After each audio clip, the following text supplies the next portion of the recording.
បានបន្តជាផ្លែឈើមង្គលចាអរគុណកំឡុងជារឿងមួយផ្លែដែរទៅចាបងចាំញ៉ាំអីចាផ្លែទំពាំងបាយជូរដូចនេះបងខ្លាំងដល់បងញ៉ាំផ្លែបងប្រយ័ត្នបងធ្វើឲ្យជើអូផ្លែមៀនចាចាអរគុណកំឡុងជារឿងផ្លែមៀនចាក្រោយពីរៀបអភិបាលពីទៅចាគូសម័យពេលថ្មីពិតជាមានសេចក្តីសុខនិងសុភមង្គលចាមានជារៀងរហូតដូចជាផ្លែមៀននេះចាចាអរគុណបានមករកបងកាមេរ៉ាចាអរគុណចាឥឡូវនេះសូមឲ្យកូនកំឡុងកំចូលឲ្យគៀកគ្នាបន្តិចទៅអូនណាចូលឲ្យគៀកគ្នាបន្តិចកញ្ចក់ខ្វែងដៃគ្នាចាចាកាត់ខ្លាចដៃស្ដាំទាំងសងខាងចាត្រកូនក្រមុំយកដៃត្រកាន់ដៃស្វាមីទាំងសងខាងចាញ៉ោនេះខ្ញុំមកបាសរ៉េដល់ហាមាត់បញ្ចប់គ្នាបានទៅរកបងកាមេរ៉ាមួយចាកូនក្រមុំត្រកែងដៃចាបងកាមេរ៉ាក៏ជួយរៀបចំឥឡូវចាដាក់ឲ្យគៀមាត់ទៅហាមាត់ដៃទៅរកបងកាមេរ៉ាទាំងអស់គ្នាហា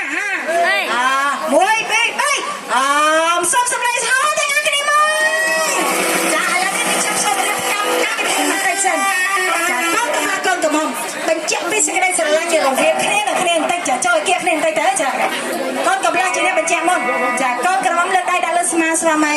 កូនកំឡោះអោបចង្កេះភរិយាចាដោយថ្នមបាយមកត្រូវបងកាមេរ៉ាមួយ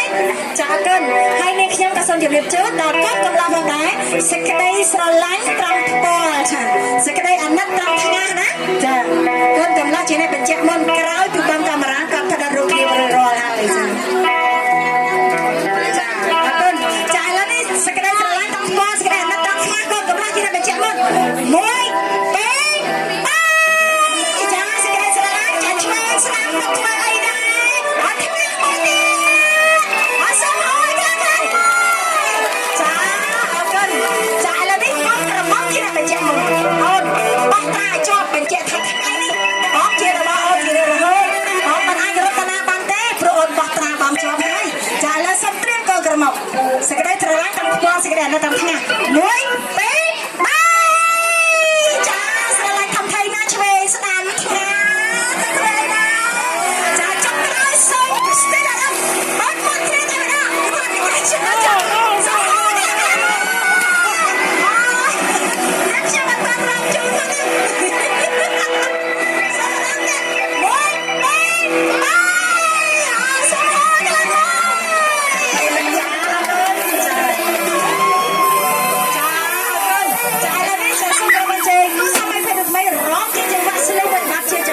ចង់ក្រោយមកដែរចាអាណាទៅខាងសួរចាភ្លេចគេលោកសូមបកស្រាយ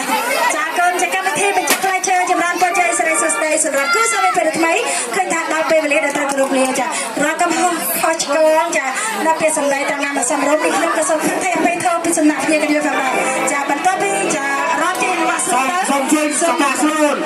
ចាបន្ទាប់ពីបានទៅយើងរកជាវ៉ាក់រងវងរកក្បេសសាររបស់ឡាំលេទាំងអស់គ្នាណាចាអរគុណសូមអរគុណចាបាក់ស្នូបាក់សិន